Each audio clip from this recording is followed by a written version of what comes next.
பெரிய நாயகி அன்னையினுடைய அன்பு பக்தர்களே,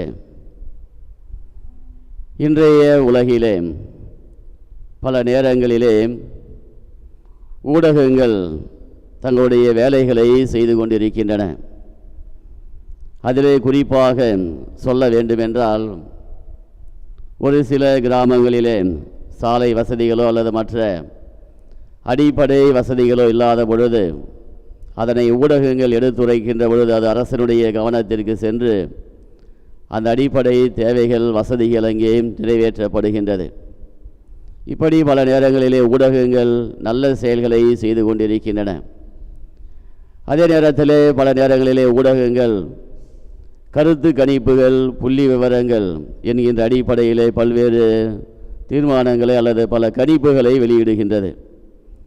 அதிலே குறிப்பாக நாம் சொல்ல வேண்டுமென்றால், புள்ளி விவரத்தின் அடிப்படையிலே உலகத்திலே யார் மிகப்பெரிய பணக்காரர், அது முதல் இடத்தில் இருக்கின்றவர் யார் என்பதை ஊடகங்கள் புள்ளி விவரத்தின் அடிப்படையிலே வெளியிடும். அதனை பல நேரங்களிலே நாம் கண்டுகொள்வது கிடையாது. காரணம், உலக பணக்காரர் பட்டியலுக்கும் நமக்கும் சம்பந்தமில்லை. எனவே அதனை நாம் கண்டுகொள்வது கிடையாது. அதற்கடுத்ததாக உலகிலே அதிகாரமிக்க மனிதர் யார் என்கின்ற புள்ளி விவரங்களை ஒரு சில நேரங்களிலே வெளியிடும். அதையும் நாம் கண்டுகொள்வது கிடையாது. காரணம், அதற்கு நமக்கும் சம்பந்தம் கிடையாது. எனவே நாம் ஆட்சியில் இருப்பதில்லை, நாம் அடிப்படையில் இருக்கின்ற சாதாரண மனிதர்கள். எனவே யார் உலகிலே அதிகாரமிக்க மனிதராக இருந்தால் நமக்கென்ன என்று நாம் அங்கேயும் ஒதுக்கிவிடுகின்றோம். அதையும் தாண்டி செல்வாக்கு மிக்க மனிதர் யார் என்கின்ற புள்ளி விவரத்தையும் ஒரு சில நேரங்களிலே வெளியிடுவார்கள்.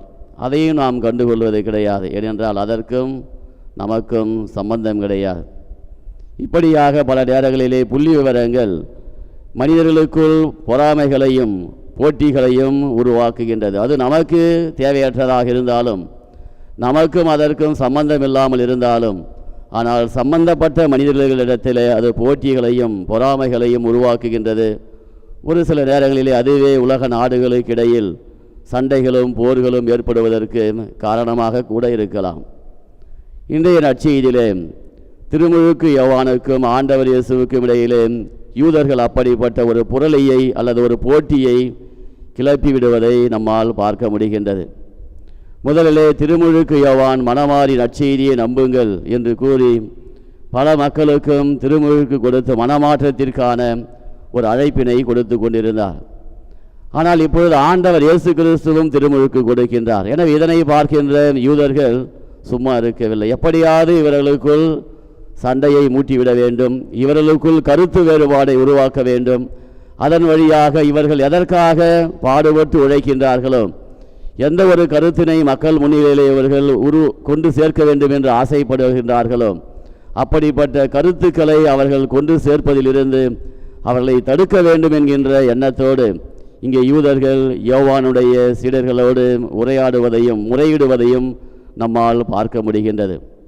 ஆனால் திருமுழுக்கு யோவான் அவருடைய முறையீடுகளுக்கு, அவருடைய குற்றச்சாட்டுகளுக்கு சிறிதும் இடம் கொடுக்காமல், மாறாக தான் அவருடைய முன்னோடியாக இருப்பதாகவும் ஆண்டவர் இயேசுடைய வழியை ஆயத்தப்படுத்துவதற்காகவே நான் வந்தேன் என்று கூறி அவருடைய திருமுழுக்கு செயல்பாடுகளிலே பெருமை கொள்கின்ற ஒரு மனிதராக திருமுழுக்கு யோவான் இன்றைய நற்செய்தியிலே சுட்டி காட்டப்படுகின்றார். எனவே இயேசுவிலே அன்புமிக்க சகோதர சகோதரிகளே, இது திருமுழுக்கு யோவான் ஆண்டவர் இயேசு கிறிஸ்துடைய வாழ்வில் மட்டும் நிகழ்ந்த ஒரு நிகழ்வு அல்ல.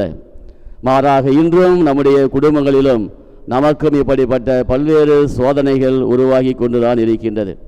பல நேரங்களிலே யாராவது ஒருத்தர் வந்து, உன் அண்ணன் இப்படி பண்ணிட்டான் உனக்கு தெரியுமா என்று போட்டு விடுவார்கள்.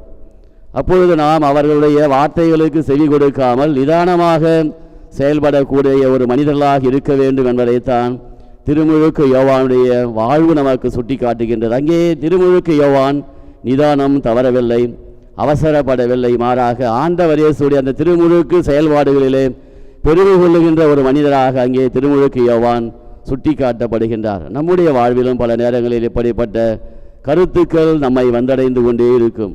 ஆனால் அவற்றை நாம் எப்படி கையாளுகின்றோம் என்பதை வைத்துதான் நம்முடைய குடும்ப உறவாக இருக்கட்டும் அல்லது திருமண உறவாக இருக்கட்டும், அனைத்தும் பாதுகாக்கப்படுகின்றது. எனவே இயேசுவிலே அன்புமிக்க சகோதர சகோதரிகளே, என்றும் நாம் பிற மனிதருடைய சிந்தனைகளுக்கும் வார்த்தைகளுக்கும் இடம் போய்விடாமல், விலை போய்விடாமல், நாம் எதற்காக பிறந்திருக்கின்றோம், நம்முடைய வாழ்வு, நம்முடைய குடும்பம், இவற்றுடைய குறிக்கோள்கள் என்ன என்பதை நாம் கணித்து வாழ்கின்ற பொழுது இறைவன் நிச்சயம் நம்மோடு இருந்து நம்மை வழிநடத்துவார் என்கின்ற சிந்தனையோடு தொடர்ந்து நாம் இந்த பலியிலே ஜெபிப்போம். ஆமீன்.